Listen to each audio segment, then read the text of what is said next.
Ngôi chùa này đã chứng kiến bao nhiêu câu chuyện lịch sử, những bí mật gì ẩn sau vẻ đẹp kiến trúc cổ kính. Bạn có từng nghĩ rằng mỗi tượng Phật ở đây đều chứa đựng những thông điệp sâu sắc? Từ hình dáng đến biểu cảm, mỗi bức tượng đều đang kể cho mình những câu chuyện riêng. Tại sao người dân lại thờ cúng những hình ảnh này? Những giá trị tâm linh nào đang được ẩn giấu trong từng chi tiết? Hãy cùng chúng tôi khám phá ý nghĩa tuyệt vời mà các tượng Phật tại ngôi chùa Phúc Sơn cổ tự này đang gìn giữ.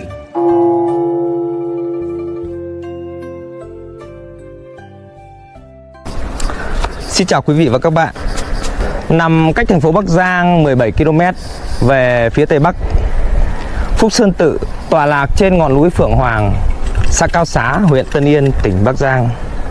Được xây dựng vào năm 1693 dưới triều đại Hậu Lê. Với lịch sử gần 400 năm hiện hữu, Phúc Sơn cổ tự không chỉ là một công trình tôn giáo mà còn là một biểu tượng văn hóa của người dân nơi đây, giữ gìn những giá trị Phật giáo qua bao thế hệ.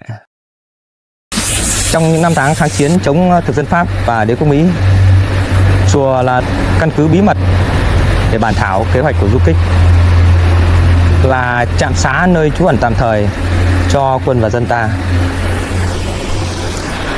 Trải qua bao thăng trầm của thời gian, mặc dù đã xuống cấp, được tu bổ và tôn tạo nhiều lần, nhưng chùa vẫn giữ được nhiều hiện vật quý giá, những tư liệu, sử liệu Phật giáo có giá trị văn hóa, lịch sử.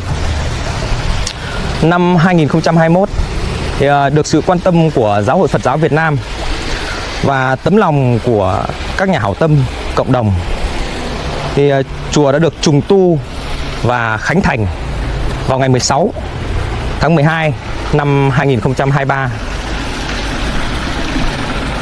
Ngày nay, Phúc Sơn Tự đã trở thành một địa điểm linh thiêng cho Phật tử ở trong tỉnh và cả nước.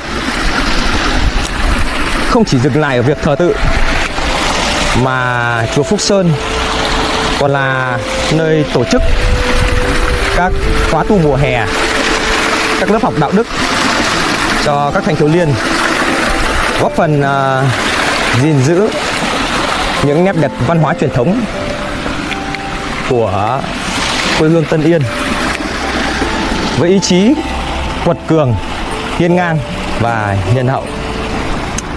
Tiệp xin mời quý vị và các bạn hãy cùng Tiệp đi khám phá vẻ đẹp và ý nghĩa của ngôi chùa lịch sử này.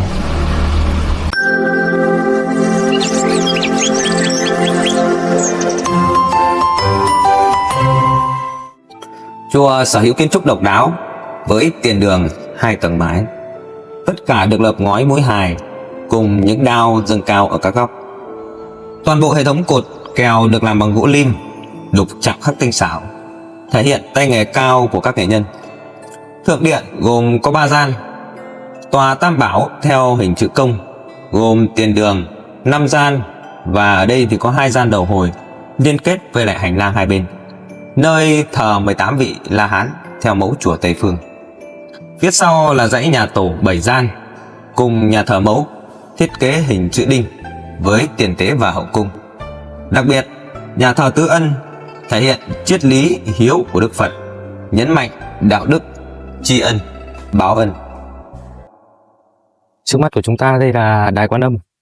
Thì trong Phật giáo Đại thừa của chúng ta thì có một vị Đại Bồ Tát, đó là Quan Thế Âm Bồ Tát. Nói về Đức Quan Âm thì chúng ta sẽ nhớ tới một vị Bồ Tát với lòng từ bi vô hạn, luôn luôn lắng nghe và thấu hiểu những nỗi khổ của chúng sinh. Khi nhắc tới Ngài thì chúng ta sẽ nhớ tới một cái tích, đó là công chúa Diệu Thiện, con của một vị vua. Nhưng hôm nay thì mình sẽ không nêu chi tiết về các bức tượng Phật ở đây, mà mình sẽ giới thiệu về các ban thờ và tìm hiểu xem có những bức tượng nào được thờ cúng trong ngôi chùa Phúc Sơn này. Mời các bạn hãy cùng mình vào trong để tìm hiểu. Trước mắt của chúng ta thì đây là chính điện. Đây là gian thờ chính và là nơi tập trung để lễ bái và các hoạt động tu tập.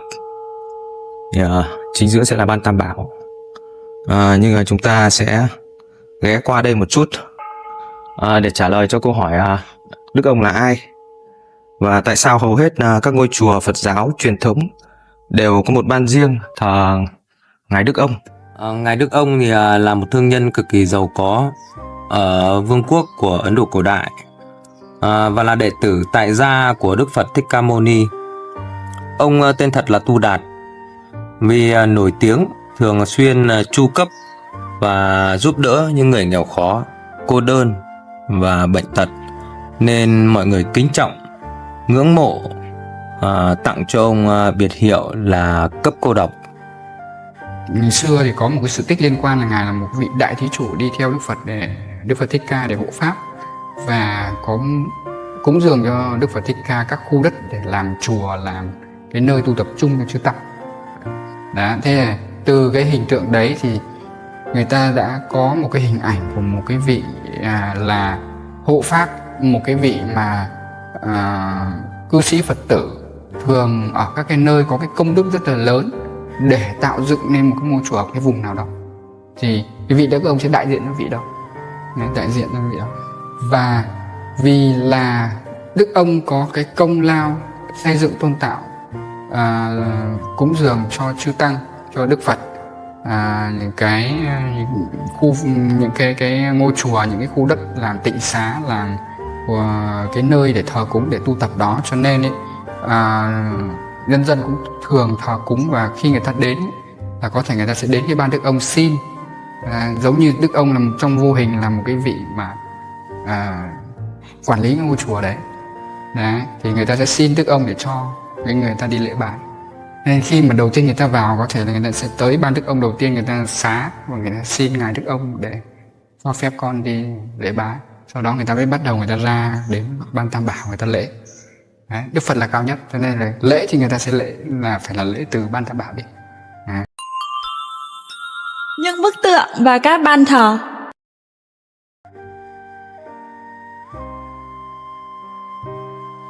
Trong chính điện thờ Phật, hay còn gọi là Phật Điện, Đại Hùng Bảo Điện, Ban Tam Bảo, triết lý vô thường của Phật giáo được đặt lên hàng đầu, thể hiện qua tam thân Phật là Pháp thân, Báo thân và Ứng thân.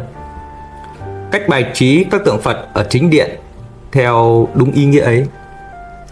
Tam Bảo theo thuật ngữ Hán Việt, chúng ta có thể hiểu tam có nghĩa là ba, bảo có nghĩa là các vật bảo, những thứ quý giá. Còn trong đạo Phật, Tam Bảo được hiểu là ba ngôi báu quý giá, bao gồm Phật, Pháp và Tăng. Đây là sơ đồ các bức tượng được thờ ở trên Ban Tam Bảo tại chùa Phúc Sơn. Thì hàng cao nhất trên cùng thờ Pháp thân Phật, tượng của Tam Thế Phật. Tên đầy đủ là Tam Thế Tam Thiên Phật, nghĩa là 3.000 vị Phật thời quá khứ, hiện tại và tương lai. Ở hàng thứ hai thì là hàng tượng Di Đà Tam Tôn, gồm Đức Phật A Di Đà, Đức Quan Thế Âm Bồ Tát và Đại Thế Chí Bồ Tát. Hàng thứ ba thì gồm có bộ tượng Thích Ca Liên Hoa. Đức Thích Ca ngồi kết già ở giữa, một bên là Phổ Hiền Bồ Tát và một bên là Văn Thù Sư Lợi Bồ Tát. Ở hàng thứ tư thì là thờ Phật Di Lặc, Đức Phật sinh ra ở trong tương lai. Ở hàng thứ năm là tòa Cửu Long, bên trái là Ngài Đế Thiên và bên phải là Ngài Đế Thích. Tòa Cửu Long thì được xây dựng theo tích của Thích Ca sơ sinh. Hàng thứ sáu là 7 pho tượng nhỏ gọi là Thất Phật hay 7 vị Phật Dược Sư. Và trên đây là Ban Tam Bảo để thờ các vị Phật. Bây giờ chúng ta sẽ tìm hiểu xem là ở trong chánh điện này còn có những ban thờ nào. Như ở đây thì sẽ còn ban Thánh Hiền. Qua bên này thì sẽ có 2 ngài hộ pháp. Khi đến chùa thì có rất nhiều người và mỗi người sẽ mang một cái tính cách khác nhau để giữ gìn cho ngôi chùa và giáo dục giúp cho chúng sinh hướng Phật được tốt lên, thì sẽ có hai vị hộ pháp ở hai bên, một vị là phạt ác và một vị là khuyến thiện. Đây là ngài phạt ác, còn đây là ngài khuyến thiện. Đây là bát bộ kim cương, và đây là Quan Âm Tọa Sơn với Địa Phủ Chí Tôn, Minh Vương Thập Điện và Ban Địa Tạng. Đấy, dọc hai gian thờ từ Tam Bảo hướng đến nhà thờ tổ thì sẽ có 18 vị La Hán ở hai bên.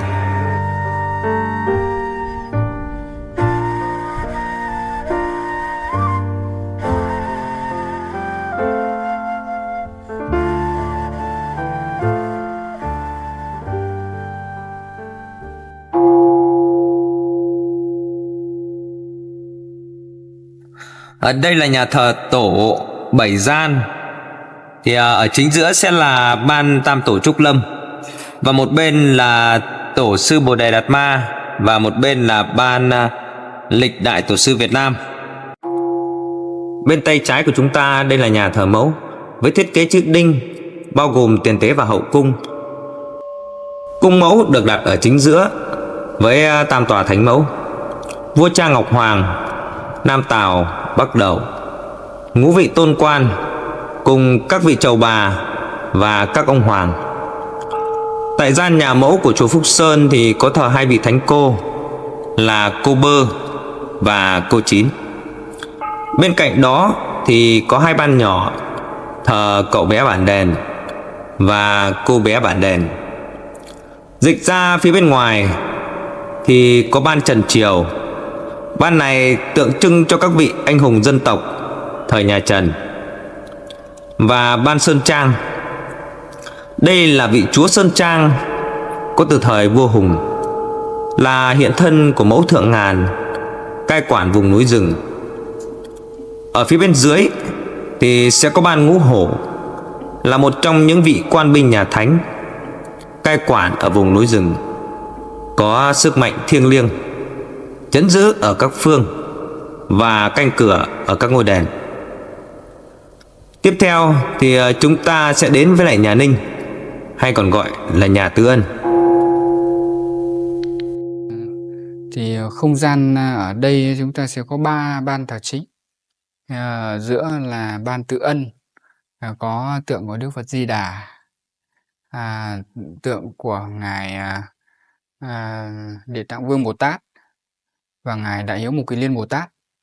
Đức Phật A Di Đà gọi Tây phương thì đại diện cho một cái cõi để tu hành. Thế còn là ngài Mục Kiền Liên Bồ Tát bên tay trái của mình đây là một cái vị thanh văn ở đệ tử của Đức Phật Thích Ca Mâu Ni. Và trong Phật giáo Đại thừa thì có những câu chuyện liên quan đến ngài Mục Kiền Liên để mà người ta lấy đó làm đại diện cho cái đức hiếu hạnh. Đó.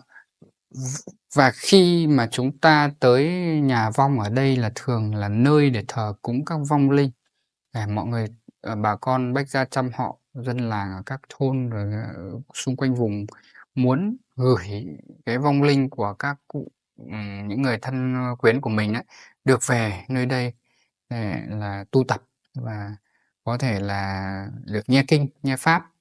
Đấy, thì họ sẽ thường hay đến cái nhà này người ta gửi về đây. Để song song với việc họ thờ cúng tại nhà. Đấy, ý của nhà Linh là như thế. Và hai bên, hai bên thì đều là ban vong, chính là các cái ban thờ các cái vong các cụ Kiều Huyền Thất Tổ hoặc là các thai nhi. Đấy. Có nhiều vị là người ta có nhiều vị người ta có thể là trong cái mưu sinh của họ có thể họ đã lỡ bỏ một số những cháu mà không được sinh ra đời, thì họ cũng rất là áy náy, cho nên là nhiều khi là họ cũng gửi về chùa để cho các cháu được tu tập và được có thêm cái phước đức để chóng được tái sinh vào cái cõi mà họ mong muốn. Đấy. Đây cũng là bắn vong, nhưng bên này thì mình thường là vong của các cụ lớn tuổi, những cái vị qua đời mà là cha, là mẹ, là ông bà của những người người ta muốn gửi về đây. Đấy. Đấy là nhà linh, cơ bản là liên quan đến các vong linh. Mỗi bức tượng Phật trong các gian thờ không chỉ là một tác phẩm nghệ thuật mà còn mang trong mình những ý nghĩa sâu sắc. Việc thờ cúng trong chùa không chỉ là một nghi lễ tôn giáo mà còn là cách để kết nối giữa con người với thế giới tâm linh. Không chỉ dừng lại ở việc thờ tự, chùa Phúc Sơn còn là nơi tổ chức các khóa tu mùa hè, các lớp học đạo đức cho thanh thiếu niên, nhằm giúp các bạn trẻ tìm hiểu về Phật giáo, rèn luyện đạo đức và phát triển bản thân. Tại ngôi chùa này, các thầy sẽ chia sẻ về các giá trị sống, triết lý Phật giáo và những bài học ứng dụng trong cuộc sống hàng ngày. Tham gia thiền giúp các bạn trẻ tĩnh tâm, rèn luyện sự chú ý và kiểm soát tâm trí. Các hoạt động này không chỉ mang tính tâm linh mà còn giúp thanh thiếu niên hiểu thêm về truyền thống văn hóa Phật giáo. Nhiều khóa tu còn tổ chức các hoạt động tình nguyện giúp đỡ những người khó khăn trong cộng đồng. Khi đến đây, các bạn trẻ có cơ hội trao đổi, chia sẻ quan điểm về các vấn đề trong cuộc sống, từ đó học hỏi lẫn nhau. Khóa tu tại chùa Phúc Sơn không chỉ giúp thanh thiếu niên kết nối với nhau mà còn là dịp để cho họ tìm ra hướng đi trong cuộc sống, phát triển tâm hồn và ý thức trách nhiệm với bản thân và xã hội. Bây giờ mời các bạn chúng ta sẽ cùng nhau khám phá bảo tháp. Tọa lạc trên ngọn núi Phượng Hoàng, bảo tháp 13 tầng có chiều cao 45 m, nổi bật với không gian trang nghiêm và kiến trúc bề thế. Dưới chân tháp là một kiến trúc hình bát giác kiên cố có 8 cạnh. Trong nhạc Phật, liên quan đến con số 8 thường thì là liên quan đến bát chính đạo. Nói về đạo Phật thì con số 8 nói đến giáo lý, đó là con đường đưa tới sự giác ngộ và giải thoát. Cho nên người ta chọn 8 cạnh mang hàm ý cho sự hiển linh của Phật tổ, sự trường tồn mãi với thời gian cùng với những giáo lý đẹp đẽ của nhà Phật. Có một điều đặc biệt hơn nữa là ở bên trong bảo tháp này là nơi có Phật ngọc quý hiếm. Đây là pho tượng Phật Ngọc Hoàng Trần Nhân Tông, có thể nói là một trong những pho tượng độc đáo ở Việt Nam. Bức tượng này được tạo tác từ khối đá ngọc bích, có nguồn gốc từ dãy núi Cassia thuộc Canada, với trọng lượng hơn 5 tấn, cao 1,56 m, do các nghệ nhân đá quý hàng đầu thế giới cùng nghệ nhân lành nghề Việt Nam thực hiện. Bức tượng đã được rước về và ngự tại tháp của chùa Phúc Sơn này. Phía sau lưng của bức tượng là một bức tranh bằng đồng thể hiện cảnh núi non của vùng đất Yên Tử, là một vùng núi rất linh thiêng, nơi mà Ngài Phật Hoàng Trần Nhân Tông đã từng tu tập ở đó. Chúng ta có thể thấy Phật giáo từ thời nhà Trần có ảnh hưởng rộng rãi ở nhiều nơi, trong đó có vùng đất Bắc Giang này. Vì tính chất linh thiêng nên nhà chùa sẽ không mở cửa bảo tháp này trừ vào những dịp lễ cực kỳ quan trọng. Cho nên mình rất tò mò, không biết là bảo tháp này bên trên còn ẩn giấu những điều bí mật gì, hay có những câu chuyện chưa từng được kể. Mời các bạn hãy cùng theo chân mình lên trên để cùng khám phá.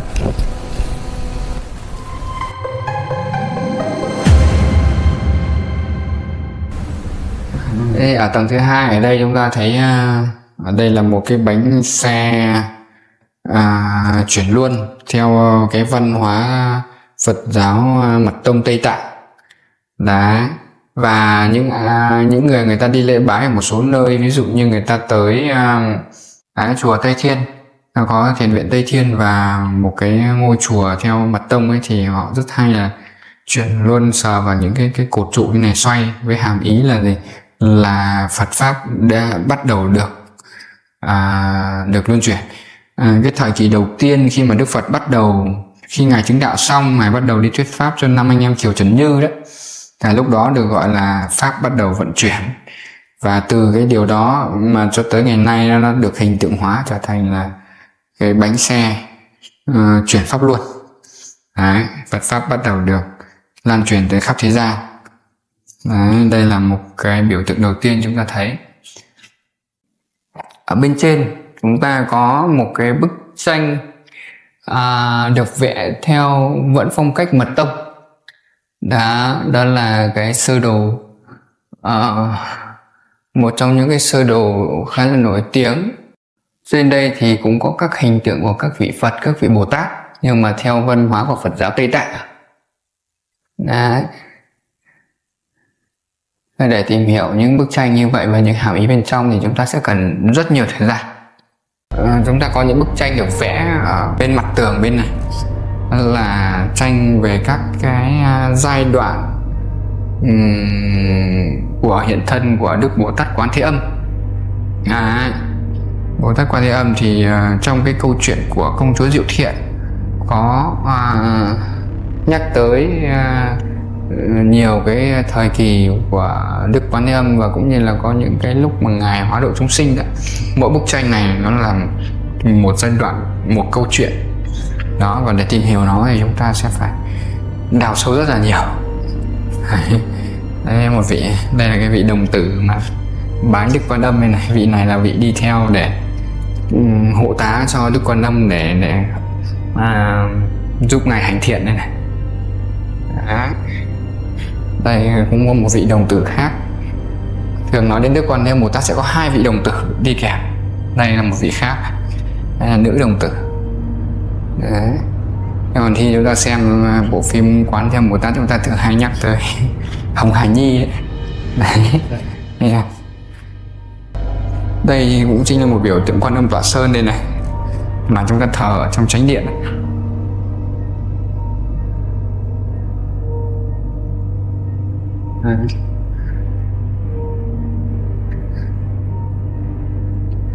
Bây giờ chúng ta sẽ di chuyển đến lên trên.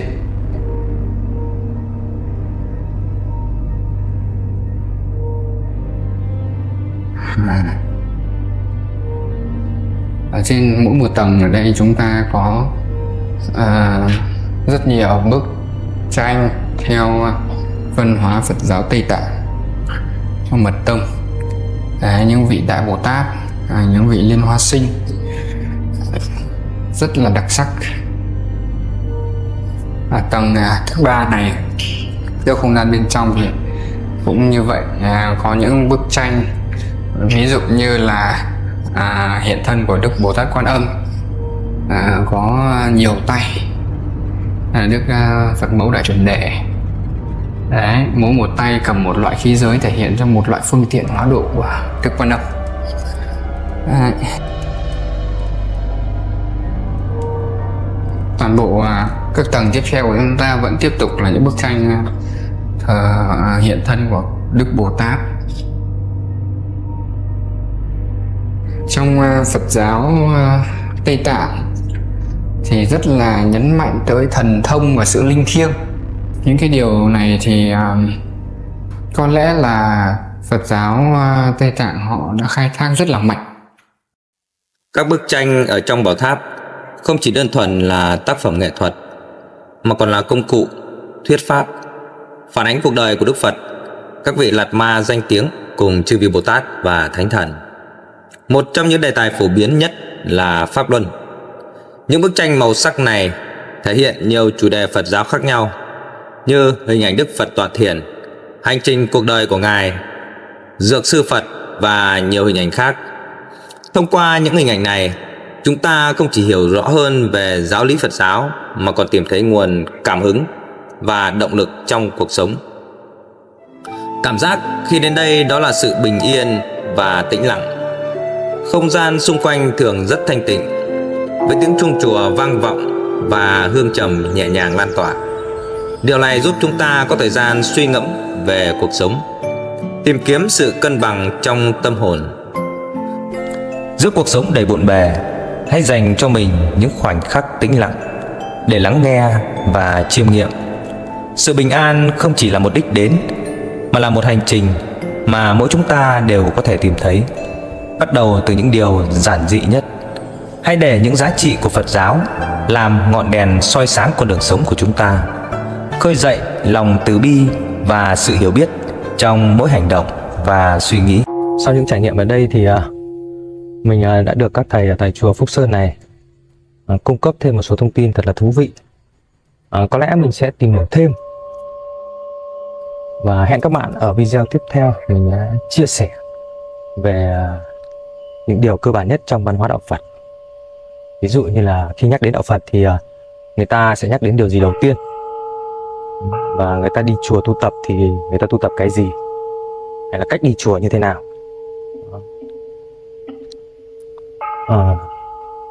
Không biết các bạn thì như thế nào, nhưng mà mình khi mà mình đi chùa ấy, thì mình thường chọn vào những cái ngày thường khi mà lượng người ít hơn.